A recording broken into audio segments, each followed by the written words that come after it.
ബി.ജെ.പിയുടെ നിയമസഭാ കക്ഷി ഓഫീസ് ഉദ്ഘാടനം നടക്കുകയാണ്. സംസ്ഥാന അധ്യക്ഷൻ രാജീവ് ചന്ദ്രശേഖർ ഉദ്ഘാടനം ചെയ്യുന്നു. തത്സമയത്തിലേക്ക്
പാർലമെന്ററി കമ്മിറ്റിയുടെ ഓഫീസ് കേരള നിയമസഭയില് ഈ നിയമസഭാ സെക്ഷൻ മുതൽ ഒരു ചരിത്രപരമായ മാറ്റത്തിന് തുടക്കം കുറിച്ചിരിക്കുന്നു. രണ്ട് മുന്നണികൾക്കും ബദലായി ബി.ജെ.പി.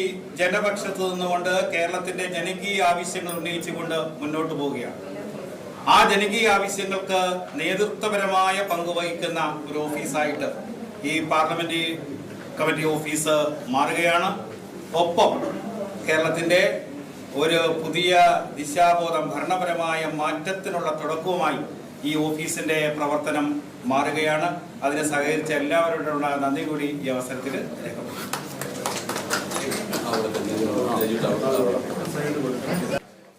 ബി.ജെ.പിയുടെ പാർലമെന്ററി പാർട്ടി ഓഫീസ് നിയമസഭാ സമുച്ചയത്തിലെ 303 നമ്പർ മുറിയാണ്. ബി.ജെ.പിയുടെ 3 MLA-മാരും ചടങ്ങിലുണ്ട്. നിയമസഭാ കക്ഷി നേതാവായിട്ടുള്ള ബി ഗോപകുമാർ, വി മുരളീധരൻ, ഒപ്പം സംസ്ഥാന അധ്യക്ഷൻ കൂടിയായിട്ടുള്ള രാജീവ് ചന്ദ്രശേഖർ, മുതിർന്ന നേതാവ് കുമ്മനം രാജശേഖരൻ തുടങ്ങിയവർ ചടങ്ങിൻ്റെ ഭാഗമായിരുന്നു. നിയമസഭയിൽ നിന്നുള്ള ദൃശ്യങ്ങളാണ് പ്രിയപ്പെട്ട പ്രേക്ഷകർ കണ്ടത്.